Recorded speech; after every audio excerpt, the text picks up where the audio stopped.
Okay, keeping the palm mute the whole time for number one. Except, you know what? I'm probably not going to be hitting the palm mute on that quarter note there.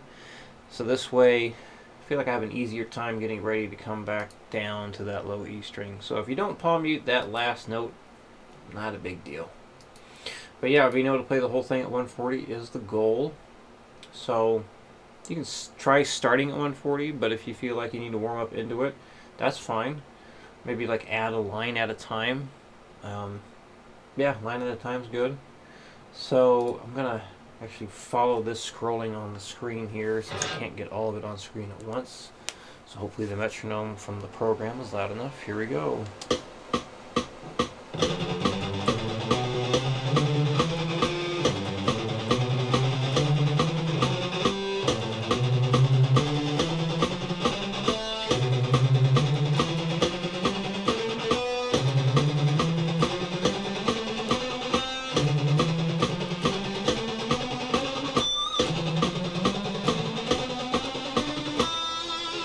Aww, didn't get the pinch on the last note. So yeah, trying to think of anything else to add to that. At that speed, I am doing just pretty much all thumb for the most part. Probably is some wrist going on there, but definitely lots of thumb going on there.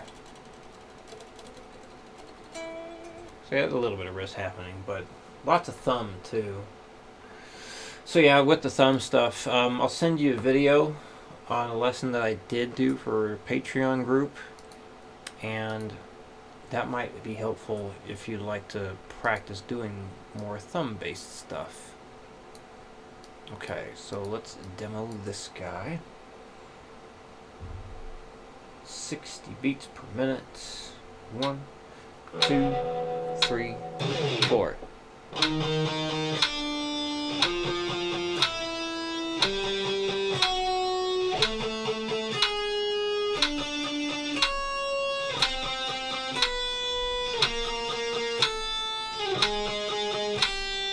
Of course, I notice at this speed, this pace, I'm in that downward slant already. That's likely to change as I get going fast. All right, so let's double the speed now. 120. 1, 2, 3, 4.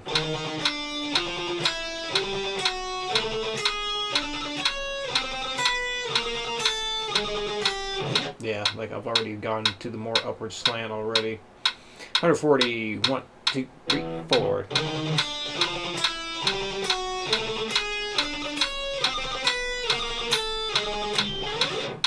That was kind of a failed pinch harmonic at the end there. Jeez. 160. 1, 2, 1, 2, 3, 4. It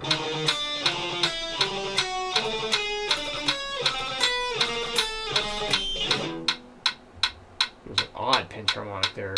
180. 1, 2, 1, 2, 3, 4.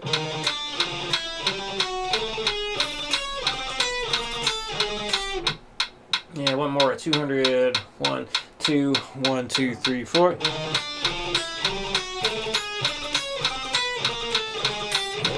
Okay. So number 3, being basically the last half of the legato from last time. So let's talk about some things to troubleshoot. So first thing to do is, if you can't get to 120 your first day of practicing this, then you should go back down to eighth notes and go to at least 250, even 260. So we're basically shoot for at least 250 with the eighth note triplet version. And after doing that, when you come back to the 6 notes per beat, if you still can't hit 120 right away, after working it up, well, then go back to the eighth note triplets and go for 260. Okay, so that'll help you get used to the transitions that happen a lot better. Another thing you can do for troubleshooting stuff as you're going faster and faster is go beat to beat. What does that mean? I'm going to show you. So this is like a good troubleshooting thing you can do in the middle of the same practice session. So beat to beat. So you play all the notes in one beat, and then you just hit the first note of the next beat and let that go for a beat, like this.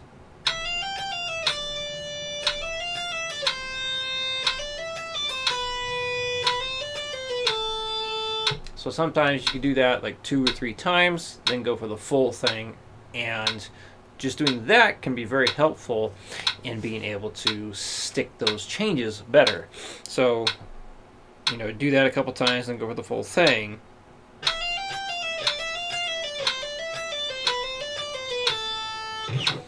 Other things you can do. So let's say you're at the 120 and it's being very troubling. So you can implement the thing we just talked about. Again. And then go for it.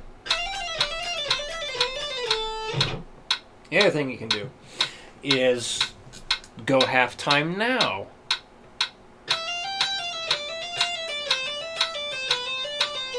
Again. And then go for it. So let's say you're doing that's too fast. Let's try 150. So again, you get, really cooking with the speed there. Implement both ways. Try the beat to beat method.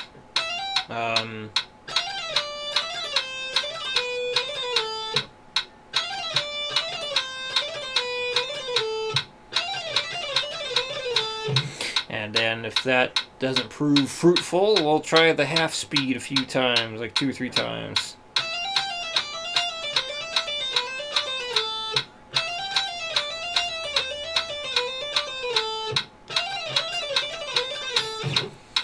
So I really like doing both of those. I usually will do the halftime way. Just cut the beats cut the notes per beat in half. So if it's 16th notes, I'll just do 8th notes for about 2 or 3 times, usually 2. But sometimes 3. So yeah, usually 2 or 3 times, do it half speed, and then go for the full thing again. And that usually proves to be pretty beneficial. The start or the beat to beat thing, like the start stop kind of thing, works really well too. So yeah, try that. When you get stuck, we always get stuck, we're always going to hit those points, so doing things like that can help you push it even further. Definitely can help you push it even further. Let's see, right, and then this just when you get, that didn't help too much, did it? Picking the wrong thing here. Okay, yeah, so when you get some answers filled in, go ahead and send them over. Let's see what you get. And remember, with the oddball suspended chords, probably have to, you have to type in the name yourself. So, yeah, then the A key, that is your hotkey in Guitar Pro to enter a chord name. Just make sure that the chord diagram is turned off in the chord naming tool, or else you're going to have a bunch of chord diagram stuff show up at the top of the page you may not want. Okay, I think that covers everything. But if any questions come up, please let me know. And yeah, I'll see you again next week.